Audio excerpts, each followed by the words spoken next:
ನಮಸ್ಕಾರ. ನಾನು ಸಾಹಿತಿ ನಿಮ್ಮ ರತ್ನ ನಾಗರಾಜ್. ನಾನು ಮೂಲತಃ ಬೆಂಗಳೂರಿನವಳು. ನಾನು ಕತೆ, ಕವನಗಳು, ಸಂಕಲನಗಳನ್ನು, ಪುಸ್ತಕಗಳನ್ನ ಬರೆದಿದ್ದೀನಿ, ಬಿಡುಗಡೆನೂ ಸಹ ಮಾಡಿದ್ದೀನಿ. ತಾಯಿಗೆ 4 ಜನ ಮಕ್ಕಳು, 2 ಹುಡುಗರು 2 ಹುಡುಗಿರು. ಅದರಲ್ಲಿ ನಾನೇ ದೊಡ್ಡವಳು. ನಮಗೆ ಎಲ್ಲ ತೀರ್ಮಾನ, ನಾವು ಓದಬೇಕು, ಒಳ್ಳೆ ಪೊಸಿಷನ್ಗೆ ಬರಬೇಕು, ಒಳ್ಳೆಯ ಸಂಸ್ಕಾರವಂತರಾಗಬೇಕು ಅನ್ನೋದು. ನಾನು ಒಟ್ಟು ಕುಟುಂಬದಲ್ಲಿ ಬೆಳೆದವಳು. 8 ಜನ ಅಣ್ಣ ತಮ್ಮಂದಿರು ನಮ್ಮ ತಂದೆಗೆ. ಅದರಲ್ಲಿ ಕೆಲವರು ಒಟ್ಟಿಗಿದ್ವಿ, ಕೆಲವರು ಅಣ್ಣ ತಮ್ಮಂದಿರು ಒಟ್ಟಿಗೆ ಇದ್ದರು. ನಮ್ಮಲ್ಲಿ ಒಟ್ಟು ಕುಟುಂಬದಲ್ಲಿದ್ದಾಗ ಸಹಜವಾಗಿ ನಮ್ಮ ತಾಯಿಗೆ ಮಕ್ಕಳನ್ನ ಓದಿಸ್ಬೇಕು, ಒಳ್ಳೆ ಪೊಸಿಷನಲ್ಲಿ ಬರಬೇಕು, ಅಧಿಕಾರಿಗಳಾಗಬೇಕು ಅನ್ನೋದು ಭಾಳ ಹಠ ಇತ್ತು. ಅವರೇನೆಂದರೆ ಮನೆಯಲ್ಲೇ ಇದ್ದು ಮನೆ ನೋಡ್ಕೊಳ್ಳೋರಲ್ವ. ಹಾಗಾಗಿ ಫೈನಾನ್ಷಿಯಲಿ ಡಿಪೆಂಡ್ ಆಗ್ತಾಯಿದ್ರು ತಂದೆಗೆ ಮತ್ತು ಮನೆ ದೊಡ್ಡವ್ರಿಗೆ. ಅದು ಓದಿದ್ರೆ ನನ್ನ ಪಾಡಿಗೆ ನನ್ನ ಕಾಲ ಮೇಲೆ ನಾನು ನಿಂತ್ಕೋಬೋದಲ್ಲ ಅಂತೇಳ್ಬಿಟ್ಟು ಅವ್ರು ಭಾಳ ವಿರೋಧ ಇತ್ತು. ನಮ್ಮಲ್ಲಿ ಬೇಗ ಮದುವೆ ಮಾಡೋ ಒಂದು ಪ್ರಾಕ್ಟೀಸ್ ಇತ್ತು. 16 ವರ್ಷ ಆಗಿದ್ದರೆ ಮದುವೆ ಮಾಡಿಬಿಡ್ಬೇಕು ಅನ್ನೋದು. ನಮ್ಮ ತಾಯಿ ಅದನ್ನ ವಿರೋಧಿಸಿದ್ರು. ಅವರು ಭಾಳ ಹಠ ಮಾಡಿ ನನ್ನ ಡಿಗ್ರಿ ಓದಿಸಿದ್ರು. ಬಂದು ಬಳಗ ಎಲ್ಲ ಟೀಕೆ ಮಾಡಿದ್ರು, ಏನು ಮಾಡಿಬಿಡ್ತಾಳೆ ಇವ್ರ ಮಗಳು ಅನ್ನೋದು ಥರ. ಆದರೂ ನನಗೆ ನಾನು 1986 BCom ಡಿಗ್ರಿ ಮುಗಿಸಿದ ತಕ್ಷಣ ನನಗೆ ಗ್ರ್ಯಾಂಟ್ ಇನ್ ಏಡ್ ಇನ್ಸ್ಟಿಟ್ಯೂಷನ್ ವಿಜಯ ಕಾಲೇಜಲ್ಲಿ ಪ್ರಥಮ ದರ್ಜೆ ಸಹಾಯಕಳಾಗಿ ಕೆಲಸ ಸಿಕ್ತು. ಆವಾಗ ನಮ್ಮ ತಾಯಿ ಒಂಥರ ನಿರಾಳ ಆದರು. ನಾನು ಕೆಲಸಕ್ಕೆ ಸೇರಿದ ಮೇಲೆ ಒಂದು ಸ್ವಲ್ಪ ಕಾನ್ಫಿಡೆನ್ಸ್ ಬಂತು. ಉಳಿದವ್ರನ್ನೂ ಓದಿಸಿದ್ರು ನಮ್ಮ ತಾಯಿ. ನಂತರನೇ ಓದಿಸಿದ್ರು. ನಮ್ಮ ಎಲ್ಲ ಓದಿದ್ವಿ. ನಾನು ಮಾತ್ರ ಸರ್ಕಾರಿ ಕೆಲಸಕ್ಕೆ ಸೇರಿಕೊಂಡೆ.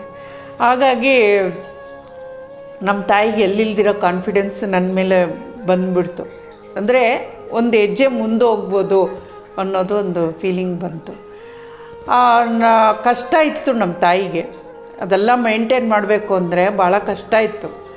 ಆದರೆ ಅವರು ಹಠ ಮಾತ್ರ ಛಲ ಬಿಡದೆ ವಿಕ್ರಮ ಅನ್ನೋ ಥರ ಅವರು ಎಲ್ಲನೂ ಮಾತುಗಳನ್ನೆಲ್ಲ ಪಕ್ಕಕ್ಕೆ ಹಾಕ್ಬಿಟ್ಟು, ಈಗಿದ್ದಂಗೆ ಇರಲಿಲ್ಲ ಪ್ರಪಂಚ. ಆವಾಗ ಒಂಥರ ಮಡಿವಂತಿಕೆ ಜಾಸ್ತಿ ಇತ್ತಲ್ಲ, ಅಂಥ ಟೈಮಲ್ಲೂ ಅವರು ಭಾಳ ಹಠಕ್ಕೆ ಬಿದ್ದು ನಮ್ಮನ್ನು ಓದಿಸಿ ನಮ್ಮ ಕೆಲಸಕ್ಕೆ ಸೇರಿಸಿ ಮದುವೆನೂ ಮಾಡಿದ್ರು. ಎಲ್ಲ ಜವಾಬ್ದಾರಿನೂ ಅವ್ರು ನಿರ್ವಹಿಸಿದರು. ಅವರೇ ನನಗೆ ರೋಲ್ ಮಾಡಲ್ ನನ್ನ ಜೀವನದಲ್ಲಿ. ನಾನು ಕೆಲಸದಲ್ಲಿ ಅಧ್ಯಕ್ಷವಾಗಿ ಕೆಲಸ ಮಾಡ್ತಿದ್ದೆ. ಆವಾಗ ನಾನು ಪ್ರೊಫೆಸರ್ಗಳ ಜೊತೆ ಇಂಟ್ರ್ಯಾಕ್ಷನ್ ಮಾಡ್ತಿದ್ದೆ. ಅವರು ನಮ್ಮ ಒಡನಾಟದಲ್ಲಿ ನಾನು ಮಾತಾಡೋ ಶೈಲಿನಲ್ಲಿ ಭಾಳ ಚೆನ್ನಾಗಿ ಮಾತಾಡ್ತೀರಾ ನೀವು ಅಂತಿದ್ರು. ಅದರಲ್ಲಿ ಡಾಕ್ಟರ್ ಎಂ ಸೂರ್ಯಪ್ರಸಾದ್ ಅನ್ನೋರು ಹಿಂದೂ ಪೇಪರಲ್ಲಿ ಕಾಲಮಿಸ್ಟ್ ಆಗಿದ್ದರು. ಆಮೇಲೆ ಟೆಕ್ಸ್ಟ್ ಬುಕ್ಗಳೆಲ್ಲ ಬರೆದಿದ್ದೀರಿ. ನನಗೆ ಒಂದು ಪ್ರಶ್ನೆ ಆಗ್ತಾಯಿತ್ತು, ಯಾಕೆ ನಾನು ಬರೀಬಾರ್ದು? ಅವರು ಕಾಲಮಿಸ್ಟಾಗಿ ಬರೀತಾರೆ ಅಂದರೆ ಅವ್ರಿಗೇನು ಬರೀತಾರೆ ಕಾಲಮಿಸ್ಟಲ್ಲಿ? ಅವ್ರಿಗೇನು ಅನಿಸುತ್ತೋ ಅದನ್ನು ಬರೆದಿದ್ದಾರೆ, ಅದನ್ನು ನಾನು ಬರೀಬೋದಲ್ಲ ಅನ್ನೋದು ಒಂದು ಪ್ರಶ್ನೆ ನನ್ನನ್ನು ಕಾಡೋಕ್ಕೆ ಶುರು ಮಾಡ್ತು. ನಾನು ಅವ್ರನ್ನ ಅದ್ರ ಬಗ್ಗೆ ಕೇಳಿದಾಗ ಬರೀಬೋದು, ಅದಕ್ಕೇನಂತೆ ಅಂತ ಅವ್ರು ನನಗೆ ಪ್ರೋತ್ಸಾಹ ನೀಡಿದ್ರು. ಅದೇ ಥರ ಡಾಕ್ಟರ್ ಸೂರ್ಯಪ್ರಸಾದ್, ಮಂಜುನಾಥ್ ಭಟ್ ಅನ್ನೋರು ಕೂಡ ಸಂಸ್ಕೃತ ಪ್ರೊಫೆಸರ್, ಅವರು ಸಹ ನನಗೆ ಪ್ರೋತ್ಸಾಹ ನೀಡಿದ್ರು. ಅವರೇನೋ ನನಗೆ ಪರಿಚಯದವರು, ನಾನು ಬರೆದಿದ್ರನ್ನೆಲ್ಲ ಓಕೆ ಅಂತ ಇದ್ದರು. ನನಗೆ ಅವ್ರು ಬಿಟ್ಟು ಪರಿಚಯ ಇಲ್ದಿರೋರು ಅನ್ನೋರು ನನ್ನ ಬರವಣಿಗೆ ಒಪ್ಕೋಬೇಕು ಅನ್ನೋದು ಒಂದು ಫೀಲಿಂಗ್ ಇತ್ತು. ಇದು ಒಂದು ಟೌನ್ ಹಾಲ್ ಮುಂದೆ ಇರೋ ಒಂದು ರಂಗಮಂದಿರದಲ್ಲಿ ಒಂದು ಕಾರ್ಯಕ್ರಮದಲ್ಲಿ ಕೆಂಚನೂರು ಶಂಕರ್ ಅನ್ನೋರನ್ನ ನೋಡಿದೆ ನಾನು. ಹೆಸರಾಂತ ಸಾಹಿತಿಗಳು, ಸಿನಿಮಾ ಫೀಲ್ಡಲ್ಲಿರೋರು. ಅವರು ನನ್ನನ್ನು ವಾಲಂಟ್ರಿಯಾಗಿ ಮಾತಾಡಿಸ್ಬಿಟ್ಟು ಒಂದು ವಿಸಿಟಿಂಗ್ ಕಾರ್ಡ್ ಕೊಟ್ಟು ನನ್ನನ್ನು ಭೇಟಿಯಾಗಿ ಅಥವಾ ನನ್ನನ್ನು ಸಂಪರ್ಕಿಸಿ ಅಂದರು. ಆಮೇಲೆ ಒಂದು ದಿವಸ ಅವ್ರು ಕಾಲೇಜಿಗೆ ಬಂದರು. ನನ್ನ ಬರವಣಿಗೆಗಳೆಲ್ಲ ಅವ್ರಿಗೆ ತೋರಿಸ್ದೆ. ಅವ್ರು ಓದ್ಬಿಟ್ಟು ಭಾಳ ಚೆನ್ನಾಗಿದೆ, ಒಂದು ಪುಸ್ತಕ ಮಾಡಿದ್ರೆ ಚೆನ್ನಾಗಿರುತ್ತೆ ಇದು ಅಂದರು.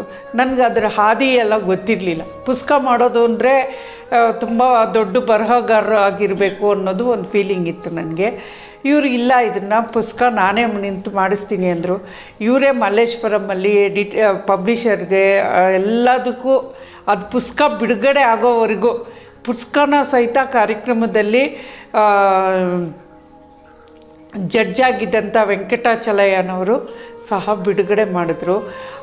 ಆ ಒಂದು ಸ್ಮರಿಸ್ತೀನಿ ನಾನು ಕೆಂಚನೂರು ಶಂಕರ್ ಅವ್ರನ್ನ. ಯಾಕಂದರೆ ನನಗೆ ಉತ್ತೇಜನ ನೀಡಿದವರು, ಕಾನ್ಫಿಡೆನ್ಸ್ ತುಂಬಿದವರು ಅವ್ರು ಬರೆಯೋದಕ್ಕೆ. ಆವಾಗ ಇಂಚರ ಕವನ ಸಂಕಲನ ಬಿಡುಗಡೆ ಆಯಿತು. ಆ ನಂತರ ನಾನು ಕತೆಗಳನ್ನ ಬರೆಯೋಕ್ಕೆ ಶುರು ಮಾಡಿದೆ. ಸಣ್ಣ ಸಣ್ಣ ಕತೆಗಳು ಬರೆದು ನನ್ನ ಸ್ನೇಹಿತಿ ವಸಂತ ಅಂತ ನನ್ನ ಕೊಲೀಗವರು ಮತ್ತು ಸ್ನೇಹಿತಿ ಅವರು, ನನಗೆ ಸ್ವಲ್ಪ ಕನ್ನಡ ಬರೆಯೋದು ಕಷ್ಟ ಆಗ್ತಾಯಿತ್ತು. ಯಾಕಂದರೆ ನಾನು ಹುಟ್ಟಿ ಬೆಳೆದಿದ್ದೆಲ್ಲ ಫ್ರೇಜರ್ ಟೌನಲ್ಲಿ. ನಾನು ಮೂಲತಃ ಬೆಂಗಳೂರಿನವಳು. ಫ್ರೇಜರ್ ಟೌನಲ್ಲಿ ನನ್ನ ಪರಿಸರ ಬಂದು ಕನ್ನಡ ಥರ ಜಾಗ. ಬರೀ ಇಂಗ್ಲೀಷು ಬೇರೆ ಭಾಷಿಗರೇ ಅಲ್ಲಿ ಜಾಸ್ತಿ ಇದ್ದಿದ್ದರಿಂದ ನಮಗೆ ಅವ್ರ ಜೊತೆ ಒಡನಾಟ ಇದ್ದಿದ್ದರಿಂದ ಅವ್ರದ್ದೇ ಭಾಳ ಹಚ್ಕೊಂಡು ಬಿಟ್ಟಿದ್ವಿ. ಹಾಗಾಗಿ ಕನ್ನಡ ಬರಿಬೇಕಾದ್ರೆ ಸ್ವಲ್ಪ ನನಗೆ ಕಾನ್ಫಿಡೆನ್ಸ್ ಕಡಿಮೆ ಇತ್ತು.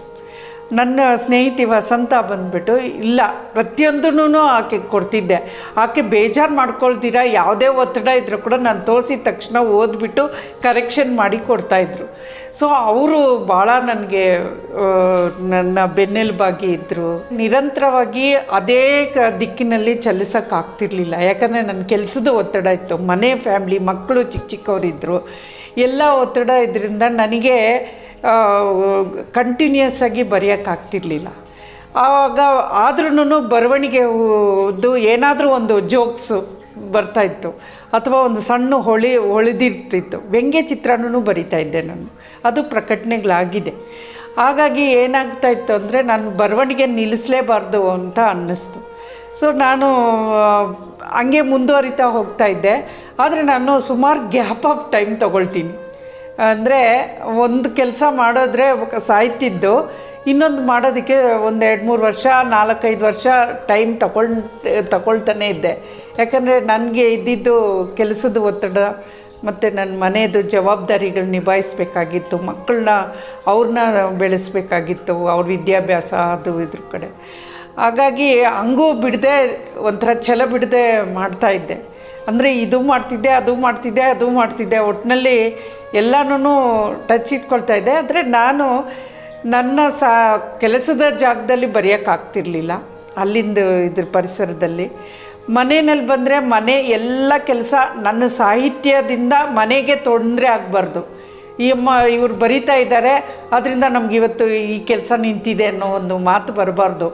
ಆ ರೀತಿ ಏನು ಮಾಡ್ತಿದ್ದೆ, ಎಲ್ಲ ಕೆಲಸ ಮುಗಿದ್ಮೇಲೆ ರಾತ್ರಿ 2 ಗಂಟೆ ಆದ್ರೂ ಬರಿತಾಯಿದ್ದೆ.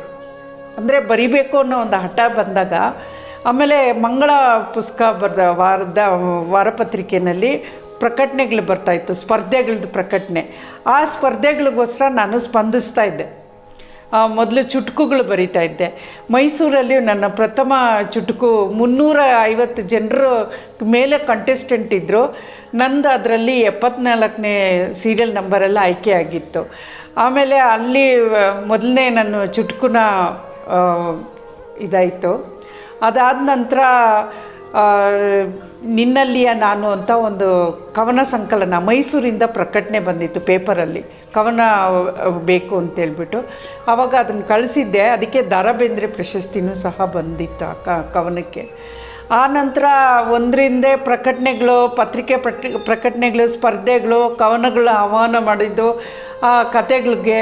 ಆ ರೀತಿ ನಾನು ಬರವಣಿಗೆನ ಕಂಟಿನ್ಯೂಸ್ ಆಗಿ ಬರಿತಾ ಹೋಗ್ತಾಯಿದ್ದೆ. ಆದರೆ ನಾನು ದೇವ್ರ ಬಗ್ಗೆ ಭಾಳ ಶ್ರದ್ಧೆಯಿಂದ ನಾನು ಭಕ್ತಿ ಸುದೆ ಅಂತ ಒಂದು ಕವನ, ಅಂದರೆ ಶಿವನ ಬಗ್ಗೆ ನಾನು ಒಂದು 17 ಕವನಗಳು ಬರೆದಿದ್ದೆ. ಆಮೇಲೆ ಅದು 17 ಕವನ ಮತ್ತು ನಾರಾಯಣನ ಮೇಲೆ ಮತ್ತು ದೇವಿ ಮೇಲೆ ಎಲ್ಲ ಬರೆದಿದ್ದೆ. ಅದು ಎಲ್ಲ ಪತ್ರಿಕೆಗಳಲ್ಲೂ ಸ್ತ್ರೀ ಜಾಗೃತಿ ನನಗೆ ಪ್ರೋತ್ಸಾಹ ನೀಡಿದವರು. ಮತ್ತು ಕೆಲವು ಪತ್ರಿಕೆಗಳು ಎಲ್ಲ ಪ್ರಕಟಣೆಗಳು ಮಾಡ್ತಾ ಹೋದ್ವು. ಹಾಗಾಗಿ ಪ್ರಕಟಣೆ ಆಗ್ತಿದ್ದಂಗೆ ಚೆನ್ನಾಗಿದೆ ಬರೀರಿ ಅಂತ ಹೇಳ್ತಾಯಿದ್ರು. ನನ್ನನ್ನು ಪ್ರೋತ್ಸಾಹಿಸೋದಂಥ ನನ್ನ ಕಾಲೇಜಿನ ಒಂದು ವರ್ಗ, ಅಂದರೆ ಉಪನ್ಯಾಸಕರು. ಸೊ ಹೀಗೆ ನಾನು ಬರಿತಾ ಹೋಗ್ತಾ ಇರಬೇಕು. ಅದು ಏನಾಗುತ್ತೆ, ಈ ಸಭೆಗಳೆಲ್ಲ ಕರೀತಾರಲ್ಲ, ಕಾರ್ಯಕ್ರಮಗಳು, ಆವಾಗ ಸಾಹಿತ್ಯ ಕಾರ್ಯಕ್ರಮಗಳಿಗೆ ಹೋಗಿದಾಗ ಅಲ್ಲಿ ಎಲ್ಲರನ್ನೂ ನೋಡಿ ನಾನು ಯಾಕೆ ಬರೀಬಾರ್ದು, ಇನ್ನೂ ಬರೀಬೇಕು ಅಂತ.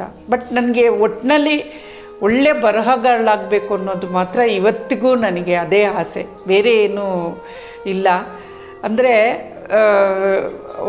ಬೇರೆ ಥರ ಅಂದರೆ ಬರವಣಿಗೆ ತೂಕವಾಗಿರಬೇಕು, ಸಂದೇಶ ನಾವು ನಂದು ಒಂದು ಕಾನ್ಸೆಪ್ಟ್ ಇತ್ತು, ನಂದು ಸರಳ ಭಾಷೆ, ನಾನು ಏನು ಮಾತಾಡ್ತೀನೋ ಆ ಭಾಷೆ ಶೈಲಿನಲ್ಲೇ ಬರೀತಾ ಇದ್ದೆ.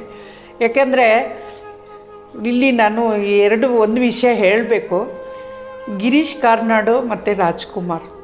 ಗಿರೀಶ್ ಕಾರ್ನಾಡು ಅವರು ಎಂಥ ಮೇಧಾವಿ ವ್ಯಕ್ತಿ, ಎಂಥ ಎಜುಕೇಟೆಡ್ಡು ಮತ್ತು ಎಂಥ ಅವರು ಮತ್ತು ಅವರು ನಟರು. ಅದೇ ರಾಜ್ಕುಮಾರು ವಿದ್ಯಾಭ್ಯಾಸನೂ ಕಡಿಮೆ, ಆದರೆ ನಟರು. ಇಬ್ರಿಗೂ ಹೋಲಿಕೆ ಅಂದರೆ ಗಿರೀಶ್ ಕಾರ್ನಾಡ್ನ ನಮ್ಮಂಥ ಸಾಹಿತಿಗಳು ಮತ್ತು ಓದ್ದವರು ತಿಳಿದವರು ಅವ್ರಿಗೆ ಮಾತ್ರ ಪರಿಚಯ ಇರ್ತಾರೆ. ಆದರೆ ರಾಜ್ಕುಮಾರು ಸರ್ವಕಾಲಿಕನೂ ಪ್ರಚಲಿತದಲ್ಲಿರ್ತಾರೆ. ದಶಕಗಳು ಉರುಳಿದ್ರೂ ದೊಡ್ಡ ಶ್ರೀಮಂತ ವ್ಯಕ್ತಿ ಇರಲಿ ಅಥವಾ ಇನ್ನೂ ದೊಡ್ಡ ದೊಡ್ಡ ವ್ಯಕ್ತಿಗಳಿರಲಿ ಮತ್ತು ಕೆಳವರ್ಗದವರು ಅವರು ಕೂಡ ಇವತ್ತು ಕೂಡ ರಾಜ್ಕುಮಾರ್ ಅಂದರೆ ಗೊತ್ತು. ಆದರೆ ಗಿರೀಶ್ ಕಾರ್ನಾಡ್ ಯಾರು ಅಂತ ಗೊತ್ತಿಲ್ಲ. ನನಗೆ ರಾಜ್ಕುಮಾರ್ ಥರ ನಾನು ಎಲ್ಲರನ್ನೂ ತಲುಪಬೇಕು ಅನ್ನೋದು ಒಂದು ಉದ್ದೇಶ. ಹಾಗಾಗಿ ಸರಳ ಭಾಷೆ, ನಾನು ಆಡು ಭಾಷೆನಲ್ಲೇ ಬರೆಯೋದು. ಅದು ಕೆಲವ್ರಿಗೆ ಅದು ಸಾಹಿತ್ಯನೇ ಅಲ್ಲ ಅನ್ನೋ ಥರನೂ ಅಂದಿದ್ದಾರೆ. ಅಂದರೆ ರಿಯಲ್ಲಾಗೆ ಹೀಗೆ ಒಮ್ಮೆ ಏನಾಯಿತು, ನಮ್ಮ ಪ್ರೊಫೆಸರ್ ಒಬ್ಬರಿಗೆ ಕೊಟ್ಟಿದ್ದೆ, ನೋಡಿ ಇದನ್ನು ಅಂತೇಳ್ಬಿಟ್ಟು. ಅವ್ರೇನು ಮಾಡೋದು, ಕನ್ನಡ ಪ್ರೊಫೆಸರ್ ಅವರು ಏನು ಮಾಡಿದ್ರು, ಇದಕ್ಕೆ ಮುನ್ನುಡಿ ಬರೆಸ್ಬೇಕು ಅಂದರೆ ಇವರು ನಿಘಂಟು ತಜ್ಞರಿದ್ದಾರಲ್ಲ ಜಿ ವೆಂಕಟಸುಬ್ಬಯ್ಯ, ಅವ್ರಿಗೆ ತಗೊಂಡೋಗಿ ಕೊಡಿ ಮೇಡಮ್ ಅಂದರು. ಸರ್ ಫೋನ್ ಮಾಡಿದೆ, ಅವರು ಕಳಿಸ್ಕೊಡಿ ಅಂದರು. ಕಳಿಸ್ಕೊಟ್ರು. ಅವ್ರು ಏನು ಬರ್ತಿದ್ರು ಅಂದರೆ ರಿಮಾರ್ಕ್ಸು. ನಾನು ಸುಮಾರು ದಿವಸ ನರಳಿಬಿಟ್ಟೆ. ನಾನು ನಮ್ಮ ಬೇರೆ ಪ್ರೊಫೆಸರ್ ನಾನು ಪ್ರೋತ್ಸಾಹಿಸಿದ್ರಲ್ಲ ಅವರು, ಕೆಂಚನೂರು ಶಂಕರು ಮತ್ತು ಇನ್ನೂ ಕೆಲವರೆಲ್ಲ ಹೇಳಿದ್ರು, ಅಲ್ಲ ಹೋಗಿ ನಿಘಂಟು ತಜ್ಞರಿಗೆ ಕೊಟ್ಟಿದೆಯಲ್ಲ, ಅವ್ರು ನೋಡೋ ದೃಷ್ಟಿಕೋನನೇ ಬೇರೆ. ಸಾಮಾನ್ಯವಾಗಿ ನಮ್ಮಂಥ ನಿಮ್ಮಂಥ ಇರೋರಿಗೆ ತೋರಿಸ್ಬೇಕು, ಯಾಕಂದರೆ ಅದು ಅವ್ರಿಗೆ ಅರ್ಥ ಆಗುತ್ತೆ. ನಿಘಂಟು ತಜ್ಞರು ಬಂದು ಎಲ್ಲ ಅವ್ರಿಗೆ ಅದು ಒಪ್ಪಿಗೆ ಆಗಲ್ಲ ಅಂತ. ಆದರೆ ನಿನ್ನನ್ನು ಯಾರೋ ಮಿಸ್ಲೀಡ್ ಮಾಡಿದ್ದಾರೆ, ನಿನಗೆ ಬೇಕಾಗಿ ಈ ಥರ ಅವಮಾನ ಮಾಡಬೇಕು ಅಂತಲೇ ಮಾಡಿದ್ದಾರೆ ಅಂತ ಅಂದರು. ಆದರೆ ಈ ಥರನೂ ಇರ್ತಾರ ಅಂತ ಅನ್ನಿಸ್ಬಿಡ್ತು. ಯಾಕಂದರೆ ನನ್ನ ಹತ್ರ ಏನಾದರೂ ಬಂದಾಗ ಕೆಲಸಗಳಾಗಬೇಕಾದ್ರೆ ನಾನು ಯಾವುದು ಮುಕ್ತ ಮನಸ್ಸಿಂದ ಮಾಡ್ತೀನಿ, ಯಾವುದೇ ಫಲಾಪೇಕ್ಷೆ ಆಗಲಿ ಏನೂ ಇಟ್ಕೊಳ್ಳಲ್ಲ, ಅಥವಾ ಇವ್ರನ್ನ ಆಟ ಆಡಿಸ್ಬೇಕು ಅನ್ನೋ ಉದ್ದೇಶನೂ ಇರ್ತಿರ್ಲಿಲ್ಲ. ಇವ್ರಿಗೆ ಯಾಕೆ ಈ ಥರ ನನ್ನನ್ನು ಆಟ ಆಡಿಸ್ಬೇಕು ಅಂತ ಅನ್ನಿಸ್ತು ಅಂತ ತುಂಬ ದಿವಸ ಸಂಕಟಪಟ್ಟಿದ್ದೆ ನಾನು. ಆಮೇಲೆ ಉಳಿದವರೆಲ್ಲ ಧೈರ್ಯ ಹೇಳಿ, ಸಮಾಧಾನ ಹೇಳಿ, ಎಲ್ರಿಗೂ ಎಲ್ಲದೂ ಶ್ರೇಷ್ಠ ಆಗಲ್ಲ. ಕೆಲವ್ರದ್ದು ದೊಡ್ಡ ದೊಡ್ಡ ಕವಿಗಳದನ್ನು ಕೂಡ ಈ ಥರ ಟೀಕೆಗೊಳಗಾಗಿದ್ದರು. ಅಂಥದ್ರಲ್ಲಿ ನೀನಿನ್ನೂ ಈಗ ಎದ್ದೊಳ್ತಾ ಇದೆಯಾ, ಅಂಬೆಗಾಲಿಟ್ಟು ನಡೀತಾ ಇರಬೇಕಾದ್ರೆ ಎಡ್ಬೋದು ತಡ್ಬೋದು ಸಹಜ, ಅದರಿಂದ ನೀನು ಅದನ್ನ ತುಂಬ ಸೀರಿಯಸ್ಸಾಗಿ ತೊಗೋಬಾರ್ದು ಅಂತ ಹೇಳಿ ಮತ್ತೆ ನಾನು ಬರವಣಿಗೆನ ಮುಂದುವರಿಸಿದ್ದಾಯಿತು. ಆಮೇಲೆ ಕೆಲವು ಪತ್ರಿಕೆಗಳು ಎಲ್ಲ ಪ್ರಕಟಣೆಗಳು ಮಾಡ್ತಿದ್ದಂಗೆ ಸೊ ನಾನು ಬರೀತೀನಿ ಅನ್ನೋದು ಒಂದು ಕಾನ್ಫಿಡೆನ್ಸ್ ಬಂತು.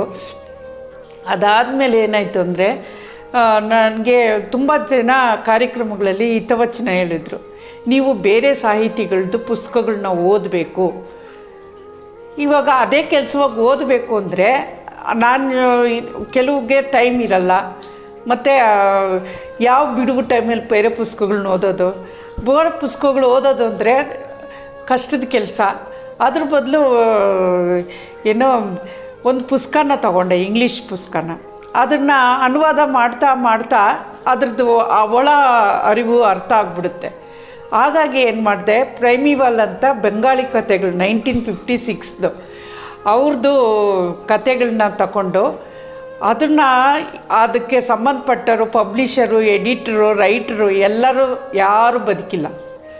ಆದ್ರೂ ನಾನು ನಮ್ಮ ಆಫೀಸ್ನವ್ರನ್ನ ಕಂಪ್ಯೂಟ್ರ್ ಚೆನ್ನಾಗಿ ಗೊತ್ತಿರೋರನ್ನ ತಿಳ್ಕೊಂಡು ಅವ್ರನ್ನ ರೂಟ್ ಹಿಡಿದೆ. 2 ವರ್ಷ ತಗೊಂಡೆ ಅದನ್ನು ಹಿಡಿಯೋದಕ್ಕೆ, ಜಾಡ್ ಹಿಡಿಯೋದಕ್ಕೆ.